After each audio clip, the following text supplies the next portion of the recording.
नमस्कार दोस्तों, मैं एस.के. सिंह दिशा इंस्टीट्यूट के यूट्यूब चैनल पर आज आप लोगों के लिए जो यूपी टेट का एग्ज़ाम होने जा रहा है उसको लेकर के मैं आप लोगों से कुछ चर्चा करने जा रहा हूं इस वीडियो के माध्यम से। तो आइए, जो आप लोग एग्ज़ाम देने जा रहे हैं उस एग्ज़ाम में किन किन चीज़ों को आपको ध्यान रखना है और जब एग्ज़ाम देते समय आपको क्या करना है क्या नहीं करना है उस पर भी मैं 2 मिनट बातें आपसे करूँगा। इसी बीच ये भी आप देख रहे हैं कि थोड़ा सा मौसम सही नहीं है, तो मौसम को भी आपको ध्यान में रखते हुए आपको एग्ज़ाम सेंटर पर पहुंचना है। पूरी तैयारी के साथ आप एग्ज़ाम सेंटर पर पहुंचिए। एग्ज़ाम से रिलेटेड जितनी आपके एडमिट कार्ड पर बातें लिखी गई हैं, जो भी निर्देश हैं, उन दिशा निर्देशों का पूरा पालन करें, समय से पहुँचें, इस चीज़ का भी ख्याल रखें। कोरोना गाइडलाइन से संबंधित जितनी भी चीज़ें दी गई हैं आपके एडमिट कार्ड में, उनका भी बखूबी ध्यान रखेंगे आप लोग, ठीक है। तो कौन कौन सी चीज़ें हैं जिनका आपको ध्यान रखना है उस पर आइए पहले बात कर लेते हैं। जैसे ज़रूरी व नियम निर्देश क्या है, तो सबसे पहली चीज़ है कि आप लोग क्या करेंगे, अपने अपने सेंटर जो एग्जामिनेशन सेंटर हैं वहाँ पर जो रिपोर्टिंग टाइम है, रिपोर्टिंग टाइम आप लोगों के एडमिट कार्ड में दिया गया है। रिपोर्टिंग टाइम क्या है, जैसे आप जिन लोगों का सुबह की पाली में पेपर है, जैसे 10:30 बजे से पेपर है, तो 10:30 बजे आपको नहीं पहुंचना है। रिपोर्टिंग टाइम क्या है, वह रिपोर्टिंग टाइम जो आपका है 9:30 बजे से पहले का है। अर्थात आपको एग्ज़ाम स्टार्ट होने से 1 घंटा पहले आपको सेंटर पर पहुंचकर अंदर हो जाना है। अर्थात अपने क्लासरूम में आपको पहुंचना ही पहुंचना है। इस चीज़ का ध्यान रखना है कि आपको 10:30 बजे नहीं, 1 घंटा पहले, 1 घंटा पहले मतलब 9:30 बजे, 9:30 बजे से भी पहले आपको कोशिश करें कि अपने सेंटर पर पहुंच जाएं, जिससे कोई दौड़ा भागी ना हो, ठीक है, आपाधापी ना होने पाए। तो इस चीज़ का आपको ख्याल रखना है। दूसरी चीज़ क्या है कि आप लोग के जो एडमिट कार्ड है, इस बार जो लोग ट्रैवल करके किसी दूसरे शहर में एग्जाम देने जाएंगे, तो वे अपने एडमिट कार्ड की कम से कम 5 से 6 प्रतियां निकलवा लें। जब आपने यदि निकलवा लिया है तो कोई बात नहीं है, जिन लोगों ने नहीं निकलवाया वो अभी करा ले, क्योंकि समय है, आज ही करा ले, ज़्यादा बेटर रहेगा। अब एडमिट कार्ड की 5 से 6 प्रतियां ये इसलिए है कि जब आप यात्रा करेंगे तो यात्रा करते समय उस परिवहन के परिचालक को आपको क्या करना पड़ेगा, उसकी एक प्रति देनी पड़ सकती है और आपको उस पर सिग्नेचर भी करना पड़ेगा और उसमें आने जाने के दोनों, ठीक है, चीज़ें मेंशन करनी पड़ेगी, मैं कहां से कहां तक जाऊंगा, ये सारी चीजें हैं, तो इसको भी ध्यान रखिएगा। दूसरी चीज है आईडी प्रूफ जरूर होनी चाहिए आपके पास। आईडी प्रूफ में क्या क्या ले जा सकते हैं अपने साथ, ये सबको मालूम होगा। जैसे आधार कार्ड है, वोटर आईडी है, पैन कार्ड है, आप इनमें से कोई भी चीज़ ले जा सकते हैं, ठीक है, ये भी ले जाने वाली चीज़ें हैं। और क्या आपको अपने साथ लेके जाना है, इस चीज़ का भी ध्यान रखना है। आप लोगों के जो बीटीसी या बीएड का जो आपके पास मार्कशीट है उसकी अटेस्ट, ठीक है, आपको कॉपी लेके जाना है, जिससे आपको एंट्री मिलेगी, ये भी आपको याद रखना है, ठीक है। अटेस्ट कॉपी लेके जाना है, ठीक है, ये आपको ध्यान रखना है। और ये ओरिजिनल होनी चाहिए, ठीक है, जो अटेस्ट होगा वो ओरिजिनल होना चाहिए आपका। ये हो गई, उसकी फोटोकॉपी नहीं।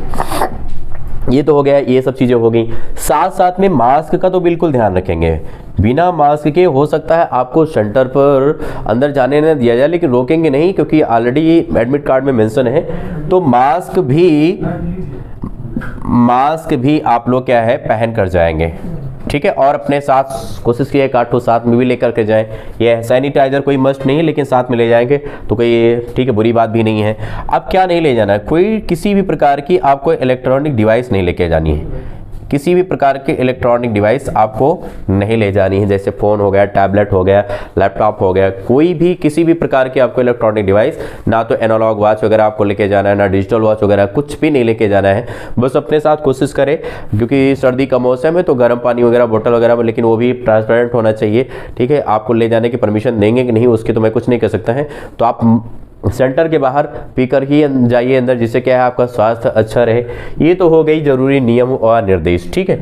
अब परीक्षा से संबंधित कुछ बातें मैं आपको बताने जा रहा हूं जो बहुत इंपॉर्टेंट है, सबसे महत्वपूर्ण चीजें हैं कि आपको किन चीजों को ध्यान में रखना है ना, किन चीजों का ध्यान में रखना है आपको, ठीक है, ध्यान में रखना है।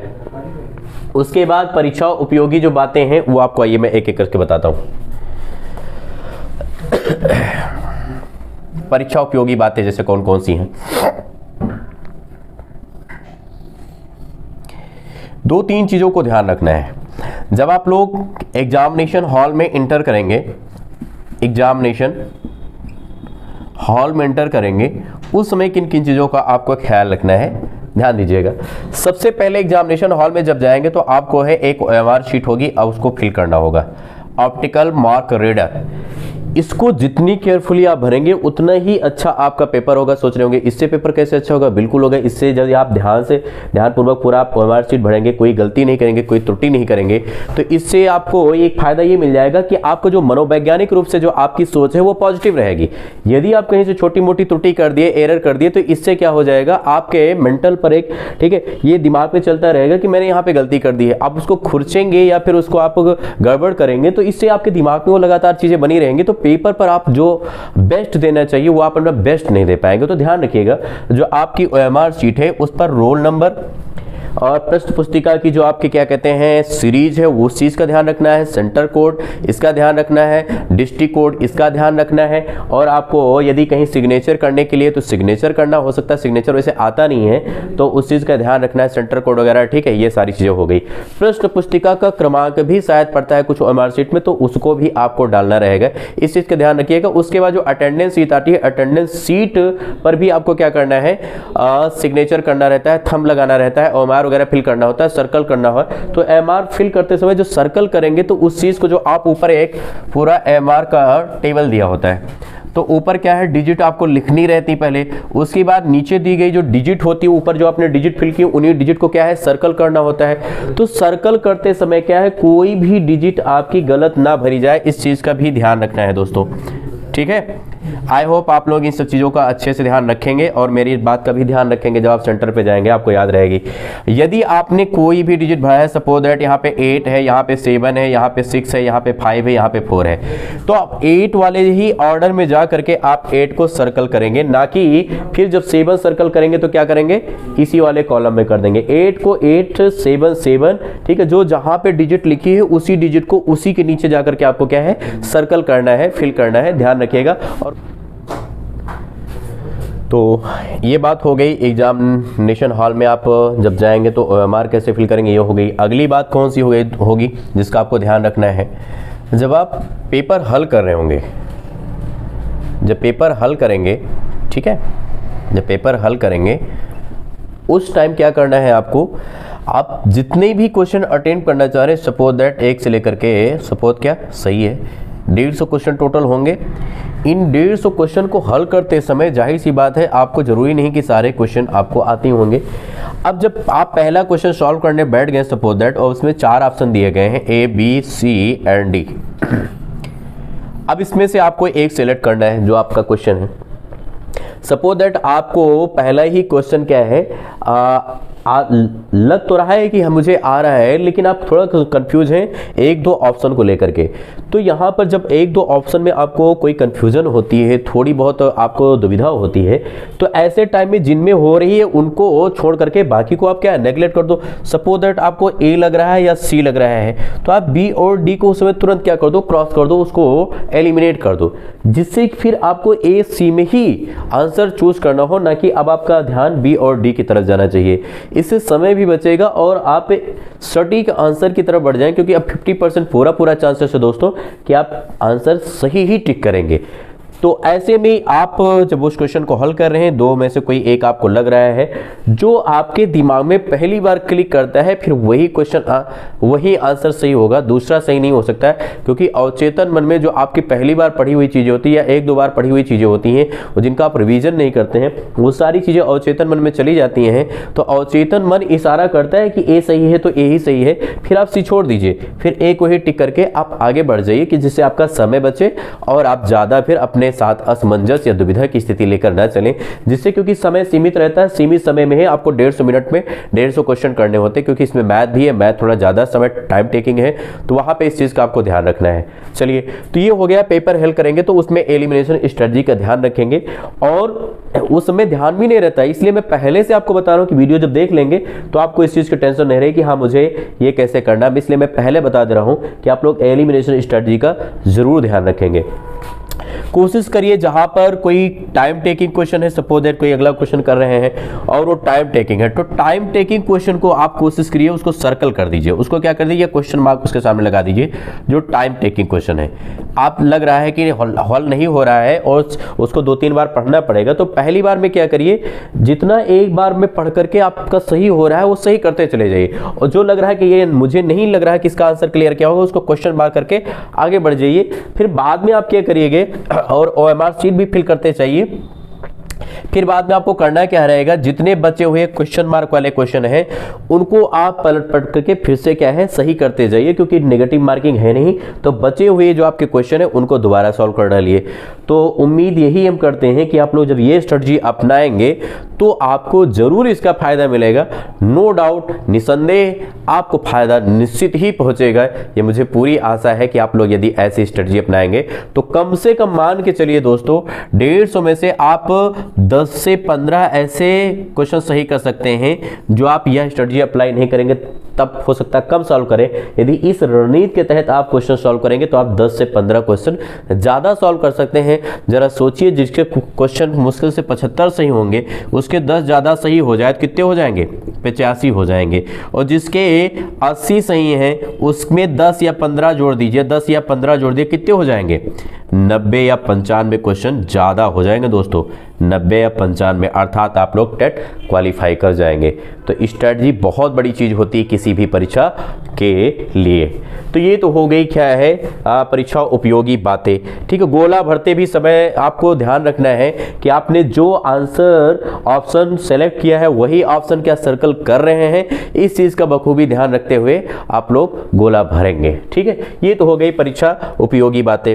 अगली कौन है, परीक्षा में नंबर ज़्यादा कैसे लाएं, इस पर मैं आपको 1 मिनट में बताता हूँ। देखिए, एग्जाम जब आप दे रहे होंगे उस समय आपके दिमाग में कई सारे प्रश्न चलते रहते हैं, वो प्रश्न को थोड़ा सा रोक के रखिए, क्योंकि अब आपका जो पेपर है वह 150 क्वेश्चन का होगा, ठीक। कितने होगा, 150 क्वेश्चन होंगे, उसके लिए 150 मिनट इक्विवेलेंट दिया गया है, अर्थात 2.5 घंटे का आपको समय दिया जा रहा है। तो ऐसे में आपको क्या करना है, ये 150 मिनट को आपको अच्छे से डिवाइड करना है। जैसे CDP है दोस्तों, बाल विकास है, इसमें 30 क्वेश्चन होंगे, ऐसे ही हिंदी के 30 क्वेश्चन होंगे दोस्तों, संस्कृत के 30 क्वेश्चन होंगे, या इंग्लिश कोई एक ही सब्जेक्ट लेना पड़ेगा इनमें से, इसके 30 क्वेश्चन होंगे, मैथ आएगी अगली, मैथ के भी 30 क्वेश्चन होंगे, उसके बाद EVS है लास्ट सेक्शन, उसके भी 30 क्वेश्चन होंगे।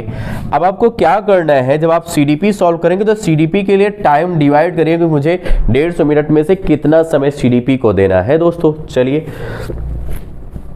तो इसको कोशिश कीजिए दोस्तों 20 से 25 मिनट में हर हाल में पूरा CDP, कम से कम, इससे कम लगाएंगे तो ज़्यादा बेटर रहेगा, लेकिन फिर भी आपको सावधानी पूर्वक पेपर को हल करना है, इतना जल्दबाजी में भी नहीं करना है जिससे आपका नुकसान हो जाए, इसलिए मैं एक औसत समय लेकर चल रहा हूँ।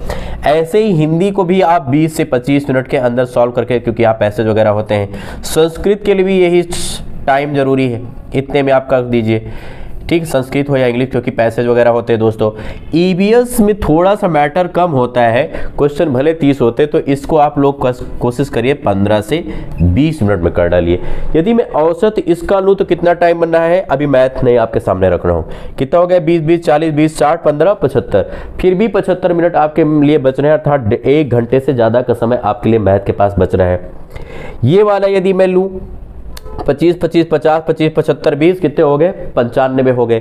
अब आपके पास कितना समय बचा, 50, 5, 55, अर्थात यदि आप ये वाला टाइम लेंगे तो जाहिर सी बात है आप, सॉरी ये मैथ हो गया, मैथ के लिए यहाँ पे मैं इसको अभी नील कर दे रहा हूँ, ये इसको 15 से 20 मिनट में करिए, कोशिश करिए कि 20 मिनट से ज़्यादा ना होने पाए किसी भी में। ये जो आपके तीनों सेक्शन, चाहे वो हिंदी हो, चाहे सीडीपी हो, चाहे हिंदी हो, चाहे संस्कृत हो या इंग्लिश हो, चाहे ये ईबीएस हो, ये सब यदि औसत आप 20 मिनट का भी लेकर चलेंगे तो 20 चौक कितना होगा 80, फिर भी आपके पास कितने हो जाएंगे 70 मिनट बचेंगे। यदि आप मैथ को आराम से 1 घंटे से ज़्यादा का समय देते हैं, एक क्वेश्चन पर आप 2 मिनट का समय देते हैं, तो निश्चित ही मैथ में से आप ये मान के चलिए 60 मिनट से ज़्यादा समय देंगे, ठीक है, तो आप ज़्यादा से ज़्यादा अटेम्प्ट कर सकते हैं। टारगेट भी इसके लिए सेट कीजिए कि मैं कहाँ पे ज़्यादा बेटर कर सकता हूँ। सीडीपी जैसे सीडीपी में आप कोशिश करिए कि आउट 30 ऑफ 30 लाने की कोशिश किए, क्योंकि थोड़ा सा सरल सब्जेक्ट यदि अच्छे से सब्जेक्ट किए गए, कुछ सिद्धांत वगैरह जैसे नहीं रटे जाते उसी में मुश्किल हो जाएगी। हिंदी में भी कोशिश कीजिए कि कम से कम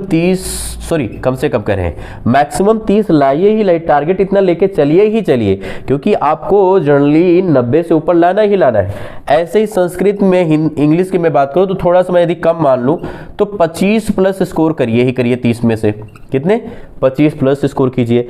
अब मैथ की बात आती है, क्योंकि मैथ ज़्यादातर लोगों के लिए थोड़ी सी टफ होती है, ज़्यादातर जैसे गर्ल्स के लिए हो गई या फिर बॉयज़ के लिए जिनकी मैथ कमज़ोर, जिनकी ज़्यादा अच्छी है तो उनके लिए तो वो बल्ले ही बल्ले है। जिनकी कमज़ोर है उनके लिए मैं बात करता हूँ कि कम से कम 20 का टारगेट बनाएं, और 20 का यदि 30 में से टारगेट बनाते हैं तो आप 10 से ज़्यादा तो सही ही करेंगे या 15 से ज़्यादा तो सही ही करेंगे।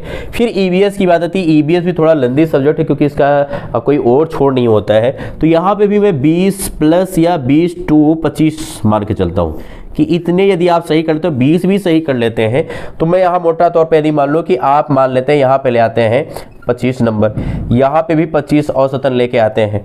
संस्कृत अंग्रेजी में हम 20 ही मान लेते हैं तो 50 20 कितने हो गए 70 हो गए। मैथ में हम मिनिमम ले लेते हैं 12 नंबर लेते हैं, कितने हो गए 82 हो गए। और आप यदि मान लीजिए बहुत कम परफॉर्म कर पाते हैं, फिर भी मैं आपको यहाँ पे 15 नंबर मान लो ईबीएस में कितने हो रहे हैं देख लीजिए, 25 25 50 50 और ये 20 कितने हो गए 70 70 15 कितने हो गए 85 85 12 कितने हो गए 97 नंबर। किसी हाल में आप इस स्ट्रेटजी के साथ फेल नहीं हो सकते हैं। अर्थात यदि ओबीसी कैटेगरी से हैं या फिर आप एससी कैटेगरी से हैं तो आपके लिए कितना है 82 पासिंग मार्क है, ठीक है। और यदि आप जनरल कैटेगरी से हैं तो आपके लिए 90 है, तब भी 97 आ रहे हैं। तो इसका मतलब क्या है, दोनों के लिए ये स्ट्रेटजी बेस्ट है। तो आप लोग इसको अपनाइएगा, तो इससे आप परीक्षा में ज़्यादा नंबर लेके आ सकते हैं। टारगेट बना के जाइए, इस टारगेट पे काम करेंगे तो निश्चित ही आप ज़्यादा से ज़्यादा नंबर लेकर के आएंगे, ठीक है। तो अब दोस्तों ये भी आपके समय यहाँ पे समस्या हो रही होगी, थोड़ा सा मन थोड़ा सा शिथिल होगा, क्योंकि ये पेपर 28 तारीख को होना था, वो कैंसिल हो गया। सरकार की थोड़ा सा नीतियाँ कह लें, सरकार की तैयारियों में खामियां कह लें, सिस्टम की ठीक है बदइंतजामी कह लें, तो इसकी वजह से हमको नुकसान उठाना पड़ रहा, आप लोगों को उठाना पड़ा है। तो उसको भूल जाइए, उसको भूल करके कल का जो दिन है उसको बेहतर बनाने की कोशिश करिए। आप लोग 23 जनवरी को आप लोग भुनाने की कोशिश कीजिए, ठीक। जिनका मन नहीं लग रहा उनके लिए मैंने कुछ लाइन लिखी है, इस लाइन को आप लोग पढ़ भी लीजिए। लाइन क्या है कि मंजिल मिले या ना मिले ये मुकद्दर की बात है। क्या मंजिल मिले या ना मिले ये मुकद्दर की बात है, लेकिन मुश्किलों से डर कर हम कोशिश ही ना करें ये गलत बात है। हम मुश्किलों से डरकर हम कोशिश ही ना करें ये गलत बात है दोस्तों। तो मुझे लगता है कि आप लोग अच्छे से इस वीडियो को देख लिए होंगे, मोटिवेट हो गए होंगे, तरोताजा हो गए होंगे, ठीक है। और अब आपको जितनी सारी बातें मैंने बता दिया है, ये जो थोड़ा सा बस को लेकर के बात आई थी दोस्तों, ठीक है, कि आप लोग जो फ्री आपको ट्रेवलिंग वगैरह सरकार की तरफ से मिली है दोस्तों, तो उस पर भी क्या है मैं आपको बता दूं कि बस पर ही आपको ये फ्री सेवा है। नहीं तो पता लगे ऑटो ड्राइवर के पास बैठे, ऑटो पे बैठे और ड्राइवर से आपको अपना एडमिट कार्ड दिखाने लगे कि बबुआ हमको वहां तक छोड़ दो, सरकार योगी बाबा ने हमको क्या है फ्री रखा है। उसको मत परेशान कीजिएगा, सिर्फ बस की सेवा फ्री है, बाकी किसी भी प्रकार के साधन पर यह सेवा फ्री नहीं है दोस्तों। तो पता लगे आप किसी चौराहे पे पहुंच दिए और पता लड़ाई झगड़ा करने लगे तो आपसे, ठीक है, ऐसा मत करिएगा। शांति से जाइएगा, शांति से सेंटर पर पहुंच के अपना पेपर दीजिए। मेरी तरफ से आप लोगों को बहुत बहुत शुभकामनाएं। Good luck, best of luck. जा करके एग्जाम को क्रैक कीजिए और धूम मचा करके वापस आइए और मुझे इस वीडियो को फिर देख करके मुझे फीडबैक दीजिएगा कि आपका पेपर कैसा हुआ। बहुत बहुत शुभकामनाएं। जय हिंद।